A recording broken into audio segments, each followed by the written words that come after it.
bien, j'inviterai les gens à vous asseoir. Je vais dire quelques mots avant qu'on parte. Ou restez debout avec votre bière à côté sur le mur.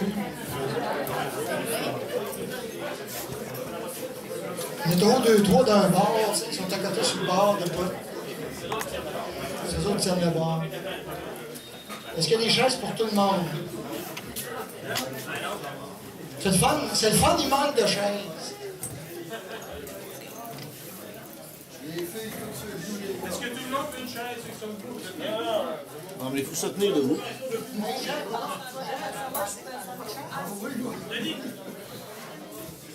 il a des chaises. As-tu encore quelque chose? Là?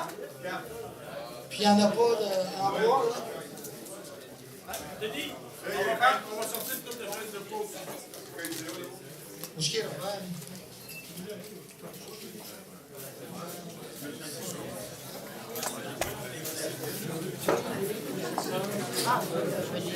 Jean, t'es là?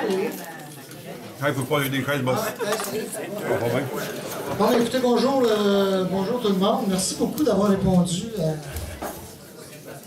si grand nombre à notre invitation. Dans le fond, le but de l'activité de ce soir, d'ailleurs, il y a eu une conférence de presse cet après-midi. Et on s'est dit, on va continuer par une conférence ce soir, étant donné qu'on avait déjà des personnes informés et spécialistes en la matière, qui étaient déjà sur place, fait qu'on s'est dit pourquoi pas qu'on ferait pas un petit 5 à 7. Dans le fond, le but de l'activité de ce soir, c'est que dans un premier temps, je voudrais vous informer que Saint-Jean-Baptiste, depuis sa fondation en 1834, notre mission consistait, et consiste encore, je l'espère, à faire la promotion et à travailler à la défense des intérêts du Québec. Un des éléments majeurs de cette promotion du Québec se situe autour de la protection du patrimoine national. Et un des éléments du patrimoine national concerne l'intégrité du territoire. Et c'est là qu'on s'en parle. Fait que, un des éléments sur lesquels la Société Saint-Jean-Baptiste a toujours travaillé depuis 180 ans, c'était toute la question de la protection de notre territoire, du développement de son territoire.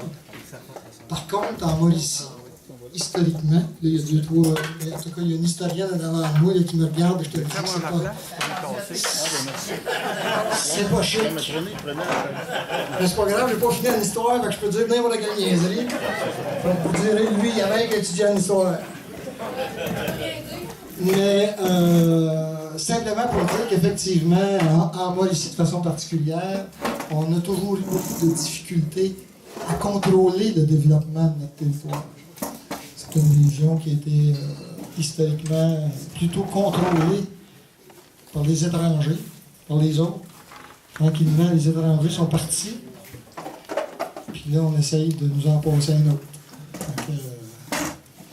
Donc, le but de cette soirée, c'est un peu de, pas un peu, mais c'est de s'informer. C'est de s'informer, puis peut-être de commencer une mobilisation concernant un projet majeur en région.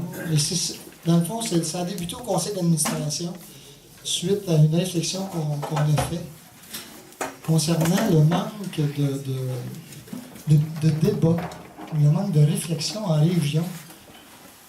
On est confronté, ou en tout cas, il y a un projet majeur qui va diviser la région en deux. Il y a dans le fond une grosse clôture souterraine qui va départager, appelons ça comme ça, notre région en deux. Puis, aucun décideur dans la région a décidé de lever la main et de dire, bien, ça se pourrait-tu que c'est un projet qui est important? C'est un peu ça qui nous a allumés. On s'est dit, ça n'a aucun bon sens. Depuis 6 mois, on enlève tous nos outils de développement régional, comme la CRI, la CLD, on fusionne des hôpitaux. En tout cas, dans le fond, on élimine un peu nos outils de développement régional. On est en train de passer un oléoduc qui est relativement important par un son. J'ai l'impression que c'est notre culture de soumission de la Mauricie qui fait qu'on ne dit pas un son. Ça peut vous énerver, tant mieux, mais je trouve que, je ne sais pas, il y a quelque chose. Fait qu'à partir de là, les membres du conseil d'administration ont dit qu'il faut intervenir, et c'est un peu pour ça qu'on est ici ce soir, c'est qu'on veut amorcer une réflexion, puis éventuellement une mobilisation autour de ce projet majeur à Mauricie. Et pour nous aider dans notre réflexion, je vais passer la parole à mon président, Roger Ken. Et par la suite, il y a Jacques Tétrault, Jacques qui est à l'autre bout. Je vais lire, c'est pas qui est lui, parce que... tout m'aider. Bon, Jacques, lui, il est porte-parole du regroupement Vigilance Hydrocarbures au Québec. Il va vous expliquer un peu c'est quoi son association, mais c'est entre 100 et 120 organismes qui travaillent au niveau de la promotion pas la promotion, mais toute la question de l'hydrocarbure, puis la question du gaz de schiste. Puis il y a Robert Laplante, à peu près tout le monde ici, vous connaissez Robert, mais lui, il est directeur de la revue de l'Action nationale. D'ailleurs, il y a un numéro spécial sur la question de l'oléoduc. Puis il y a des numéros à vendre tantôt. Le dernier numéro porte exclusivement là-dessus. Il est aussi directeur de l'Institut de recherche en économie contemporaine. On devrait faire le tour d'à peu près 1h15. Fait que je vous souhaite une bonne soirée.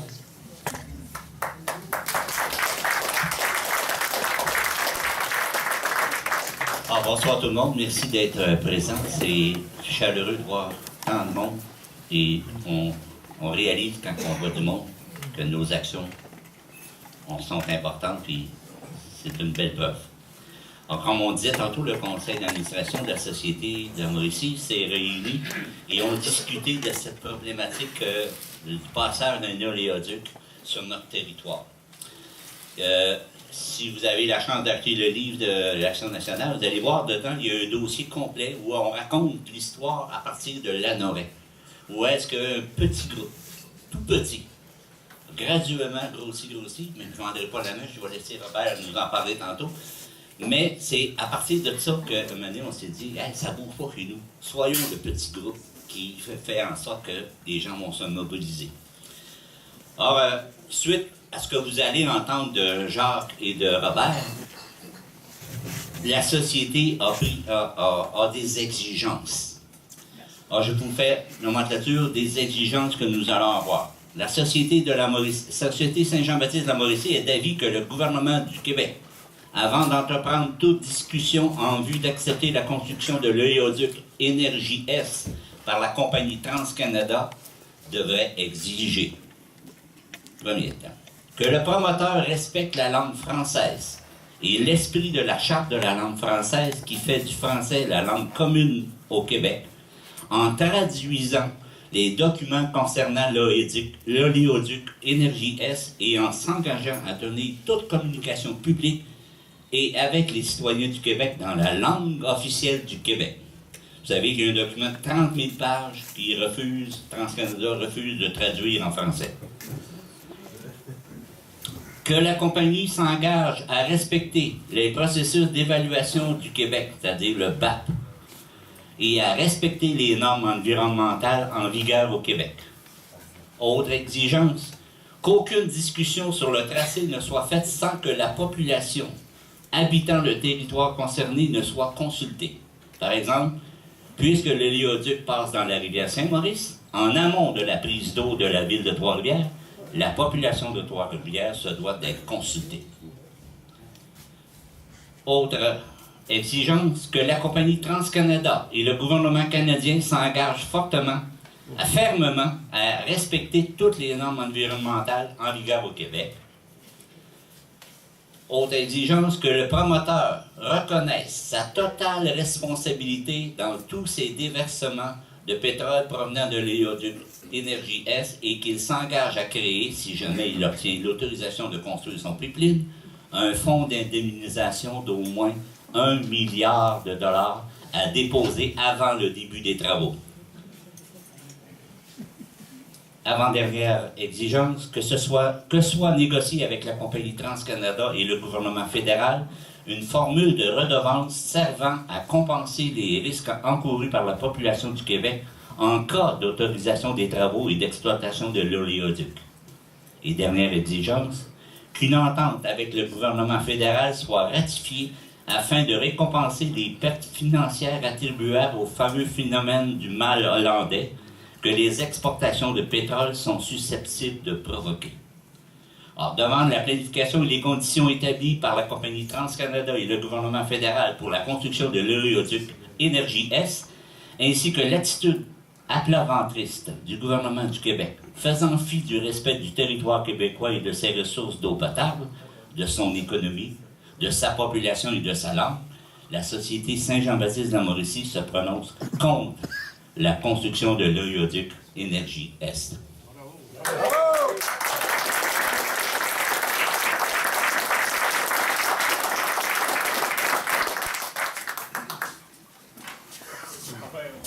Bon, c'est les deux faces. Ben, merci Roger pour informer les gens de la position de la société. Pour nous aider un peu à voir la dimension un peu plus macroéconomique de ce projet-là, il y a Robert Laplante qui va nous dresser, nous informer, en tout cas, des enjeux qui sont autour de l'oléoduc. As-tu un micro, toi, ou c'est une voix de ténor? La voix devrait suffire. Alors, bonsoir tout le monde. Merci d'être là.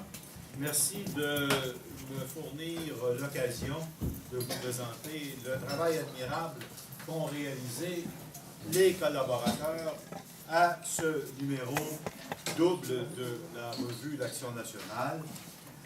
Nous avons voulu, avec ce numéro, constituer un instrument pour permettre à l'ensemble de nos concitoyens de bien comprendre les enjeux posés par ce projet et, du même coup, offrir un instrument de mobilisation pour se dresser contre cette chimère dangereuse pour notre territoire, dangereuse pour l'existence même des conditions de vie saines sur le Québec d'aujourd'hui et surtout sur celui de demain. Ce projet de pipeline est certainement un des plus grands défis qui se posent au Québec depuis au moins l'acte du million. Pourquoi?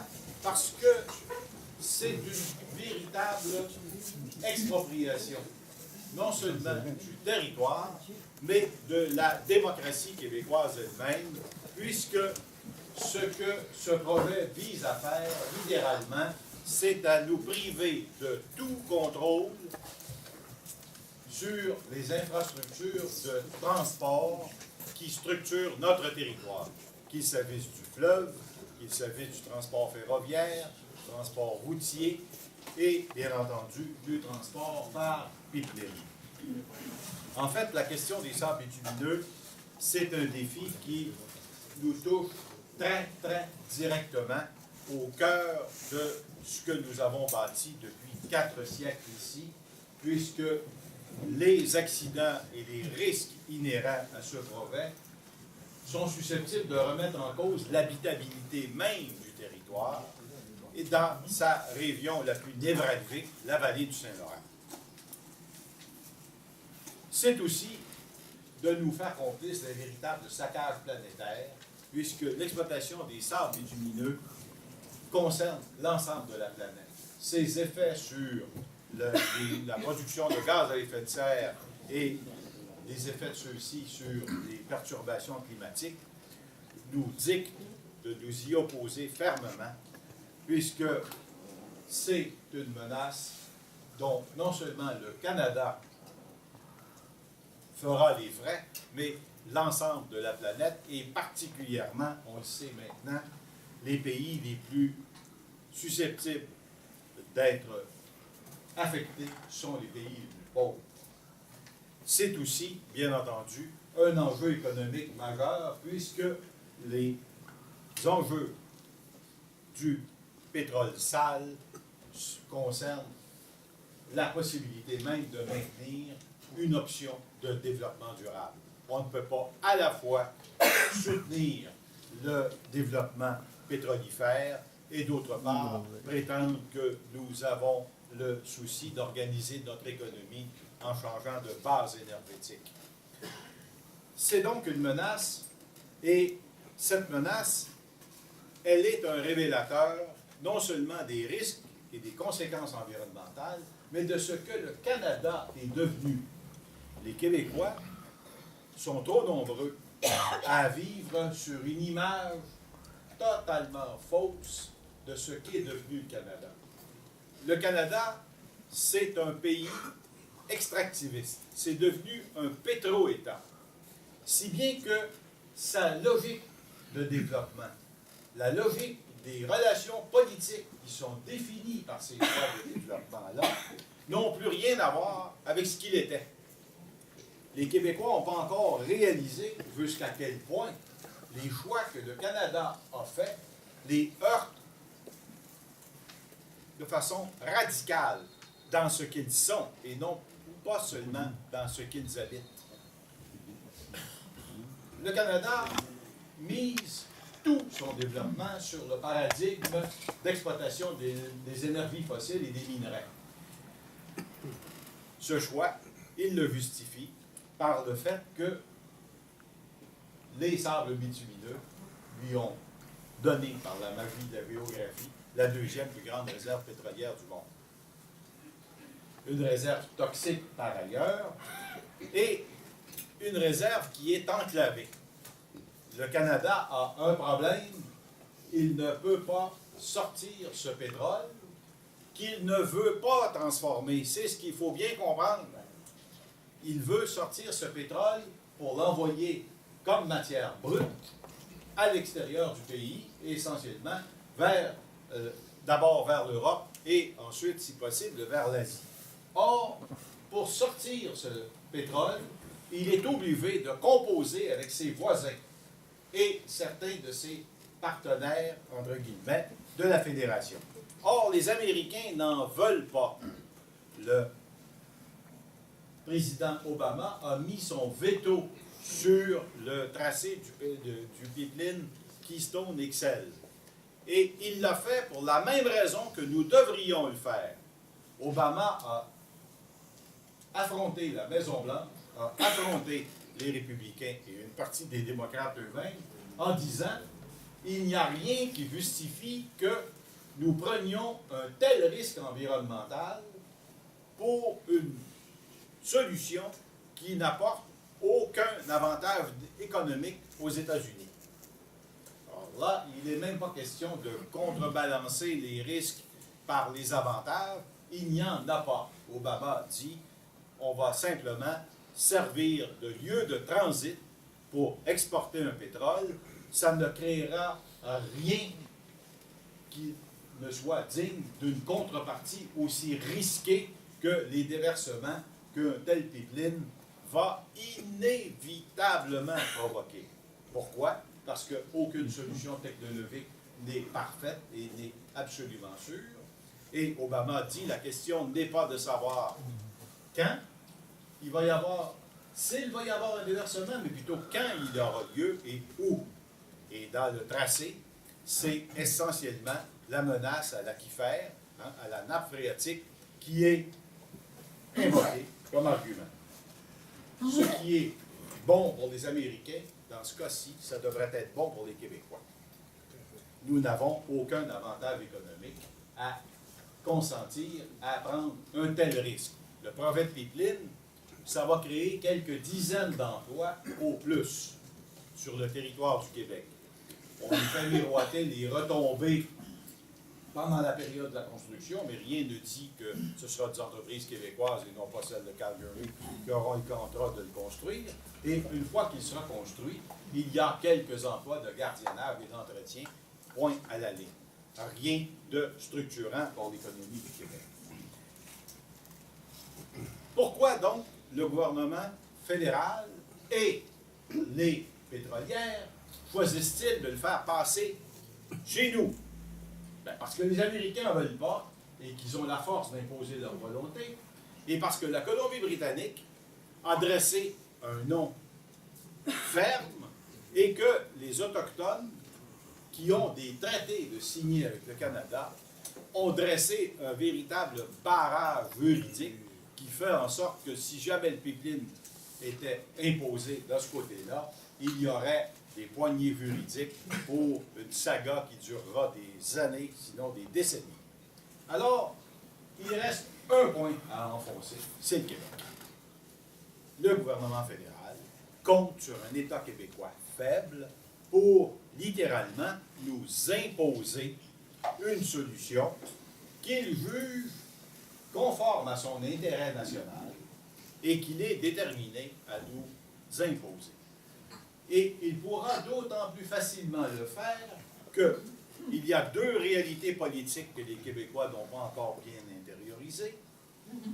La première, c'est que nous sommes minoritaires à jamais dans le Canada. La carte électorale fait en sorte que, au gouvernement fédéral, on peut élire une majorité sans même qu'il y ait un seul député du Québec. Ce qui revient à dire que c'est la majorité canadienne qui décide sur notre territoire. Autre élément que les Québécois n'ont pas encore véritablement réalisé, c'est que la Constitution, ça compte et ça change les vraies affaires.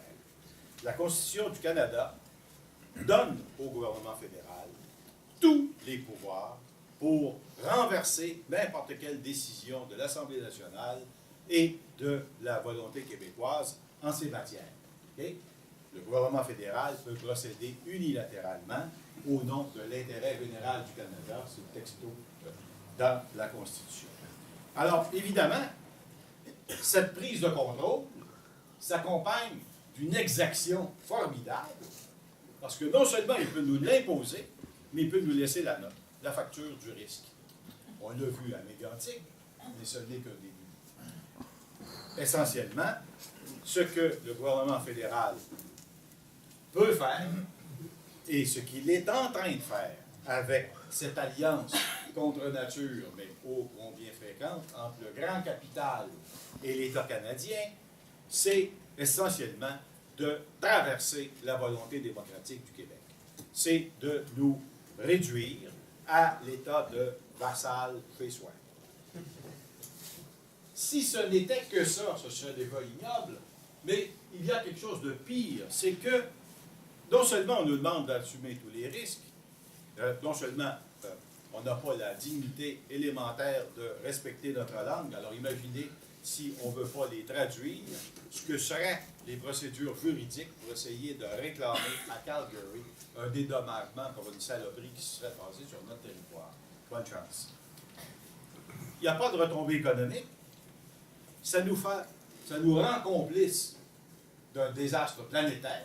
Déjà qu'en renonçant à sa signature sous Kyoto, ce gouvernement nous entraîne véritablement comme État voyou, alors que le Québec avait fait des efforts qui le distinguent à l'échelle de l'Amérique du Nord en matière de lutte au changement climatique. Mais en plus, c'est totalement contraire à notre intérêt national. Pourquoi? Parce que ça nous entraîne dans un modèle de développement qui non seulement ne servira pas l'environnement et l'économie, mais qui nous fait tourner le dos à notre potentiel économique. Les Québécois, encore une fois, n'ont pas encore pris la mesure de leur potentiel. On voudrait nous faire endosser le paradigme extractiviste pétrole sale, alors que le Québec est une des sociétés, sinon la société la mieux placée au monde pour s'affranchir des énergies fossiles. Vous savez que déjà la moitié de l'énergie que nous consommons est de sources renouvelables. Il y a très très peu de sociétés sur la planète qui peuvent se vanter de jouir d'un tel avantage.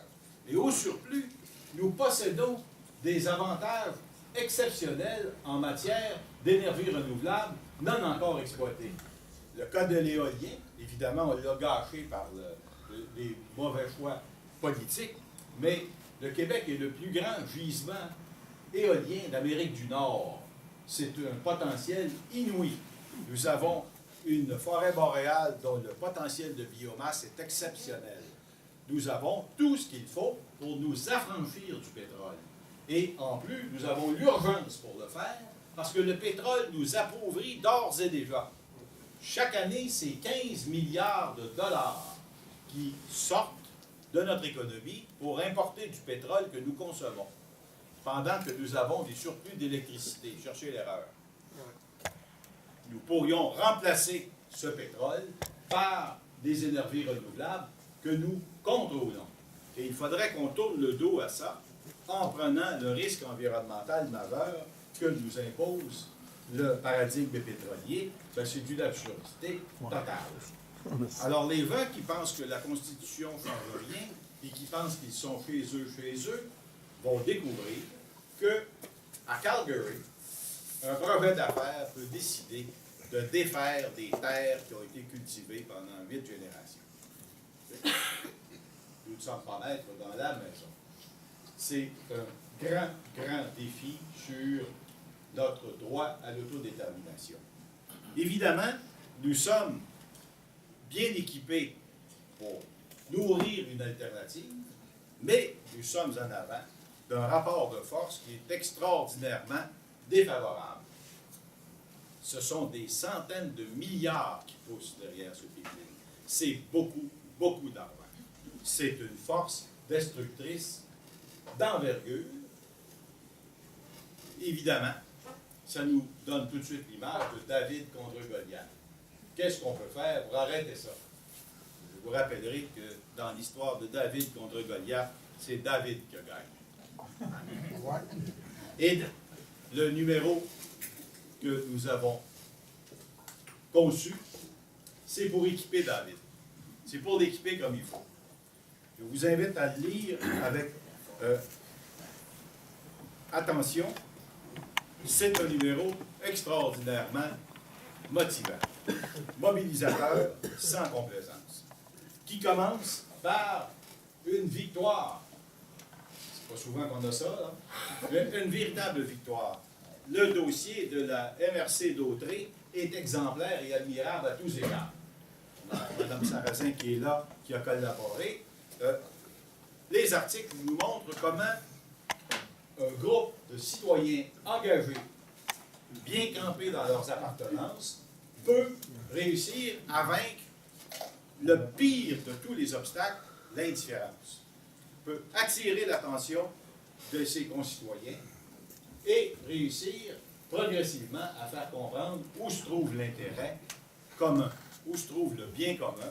Et la démarche y est décrite d'une façon extrêmement pratique, très, très, très encourageante.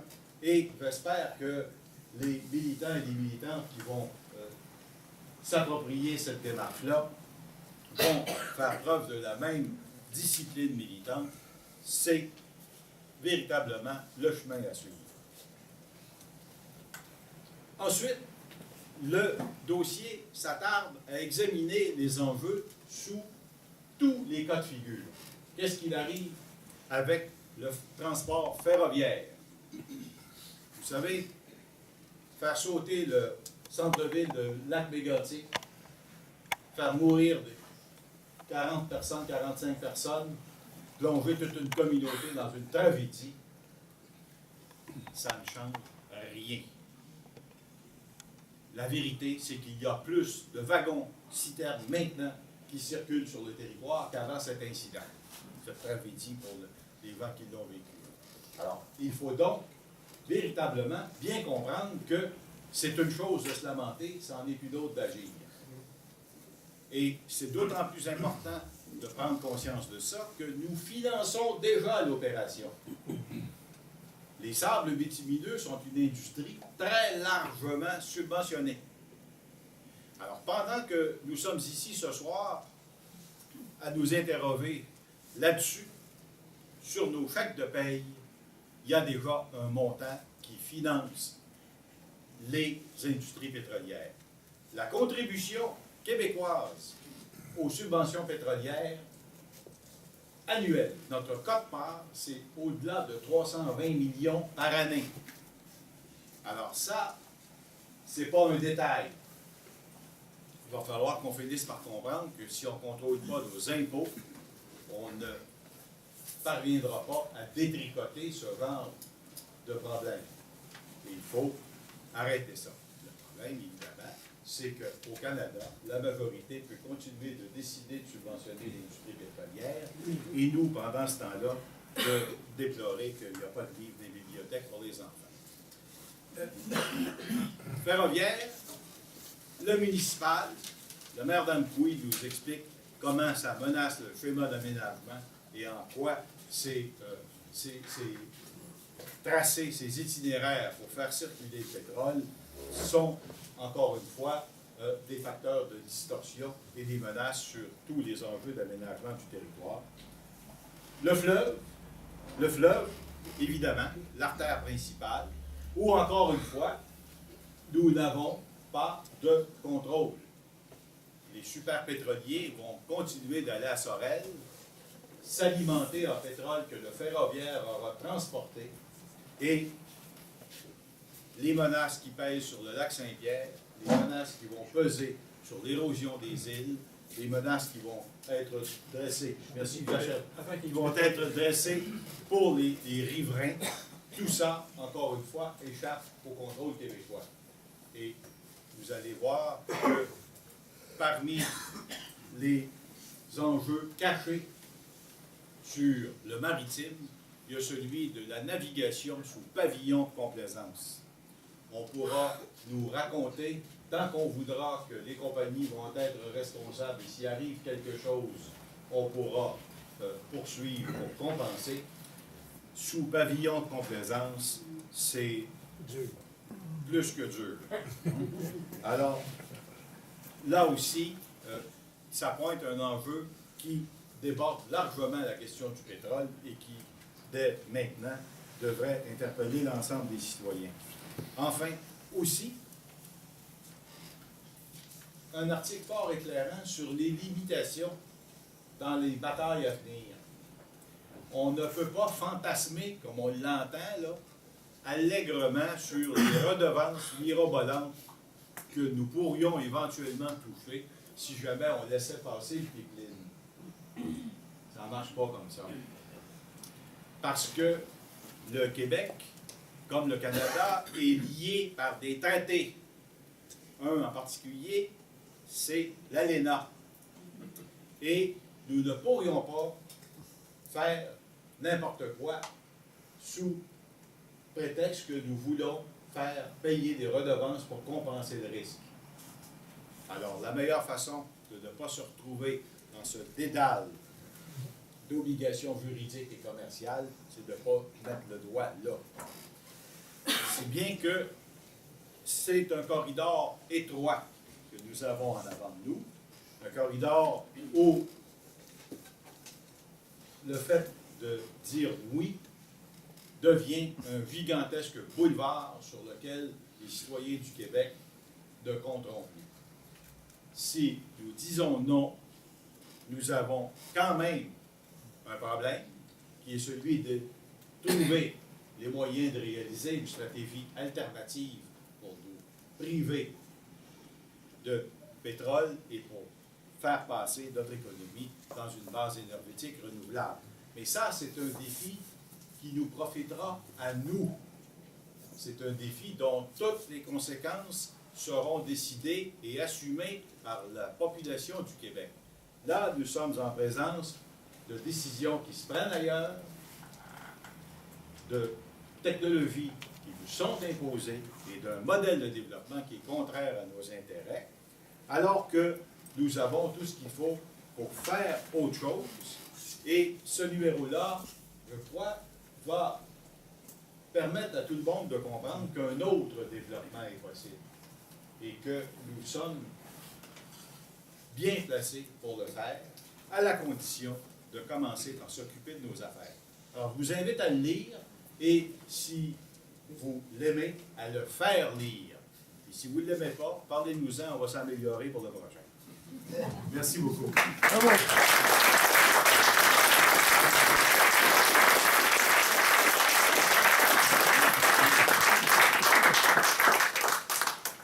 Il est en vente ici un solde de lancement à 10 $ au lieu de 20 $. Si vous voulez vous en procurer, c'est le temps.